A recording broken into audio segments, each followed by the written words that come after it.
Hi souls, welcome to my channel where hobby's gonna die.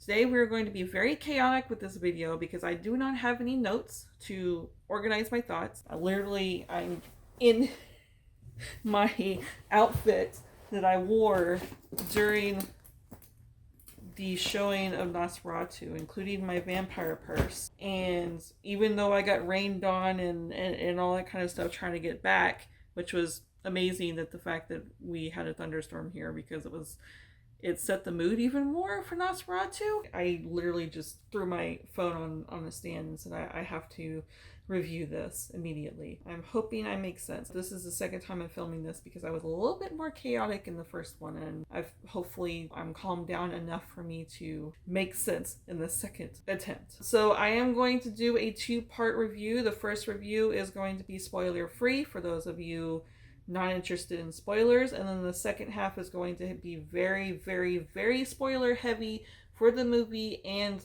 Dracula the book. So the non-spoiler review: 5 stars, 10 stars, as many stars as I can fill the freaking universe. I really, really, really like this movie. I would like to say that this is definitely up there in my favorites. Probably literally my favorite, honestly.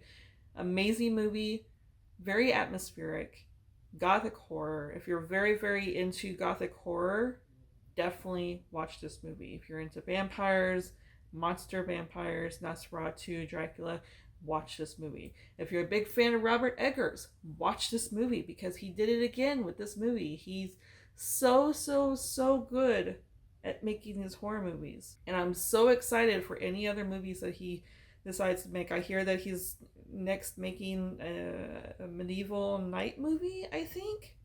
And I think he mentioned something about wanting to work on a Western as well. And I'm excited for both of those because, like I said, he did it again. Honestly, The Witch was my favorite. Lighthouse and Northman were great. Still great. The Witch was definitely my favorite. I do believe Nosferatu has knocked Witch down from my favorites of his. The actors, Bill Skarsgård as Nosferatu, Willem Dafoe as, well, his name isn't Van Helsing in the movie.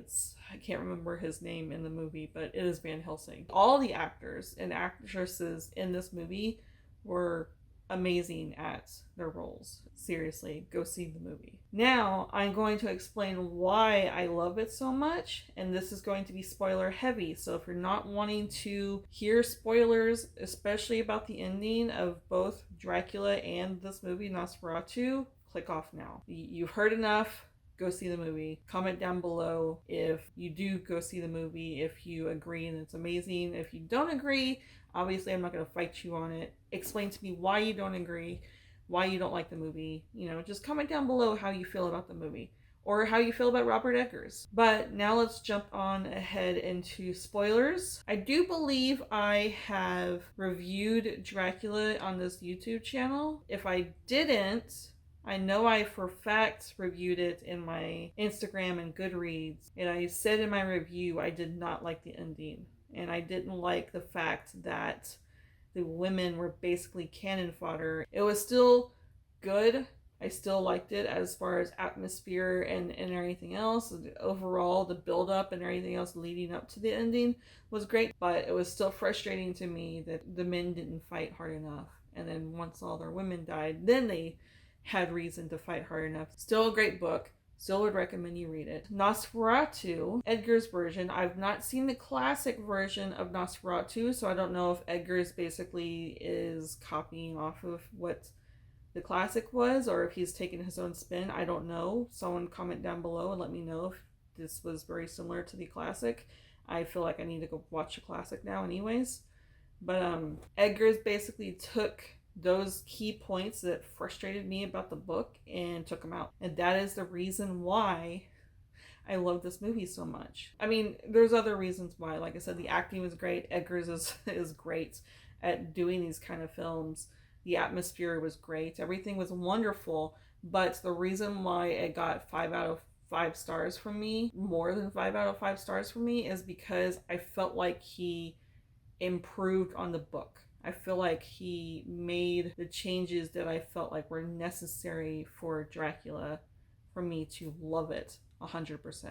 The women were treated as you would expect the women to be treated of the times, with the doctors to try to remedy their issues. Van Helsing, or whatever they named him in the movie, he was not named Van Helsing during the movie, he actually fought for them and took those treatments away because he saw what it truly was. Still lost one of the women, but the main woman isn't killed off like in the freaking book. She's actually useful and was used for how they defeated Dracula, unlike in the book where they basically, which is smart, I understand it is smart to go after Dracula during the day and kill him off. It just felt anticlimactic in the book, that all this buildup and everything else that was happening in the book, and all of a sudden the ending was literally on his way back to Transylvania. They staked him during the day. There was still a fight to it, and there was still some tragedy and everything else wrapped around it that made it better, but it still frustrated me that was how they ended a monster that they've been fighting this entire time. Why did it have to be so easy to defeat him in the end? The movie changed it to where the main woman is used to defeat Dracula because he seems so obsessed with her, which makes sense. Nosferatu, Dracula, whatever you want to call him. It felt so much better that was how he ended. I love the fact that he changed that. If it was him who changed it, like I said, I've not seen the classic movie Nosferatu to know if that was indeed how things ended then too. I already want to watch this movie again. That is how much I love this movie. So good. I definitely rewatched The Witch several times, and I feel like once Nosferatu comes out and streaming and stuff, that's going to happen as well. I don't do that often. I don't do rereads or rewatches often unless it's a really, really good book or a really, really good movie. I just watch it once. It's like, that was great. 5 out of 5 or less, and then leave it as that. But this is one of those ones that I'm definitely going to be rewatching. Give this video a like and subscribe if you want more content like this that's probably less chaotic. Actually, you know what? Even the ones that I write notes down for, I'm still chaotic for. Especially when I'm excited like this. I'm just like, I gotta tell you all this information, and it's just gonna word vomit out, and hopefully you understand it. Anyways, if you like that kind of chaos, subscribe for more of it, because it's definitely going to happen again. And comment down below. I already made a comment down below earlier in this video, but again, comment down below if you're a fan of Robert Eggers, what your favorite movie is of Robert Eggers, and if you've seen Nosferatu, what you feel about it. Whether you love it or not, I'm not going to fight you on it. Everyone's opinions are valid. So comment down below how you feel. And that's it. Until next time. Bye, souls.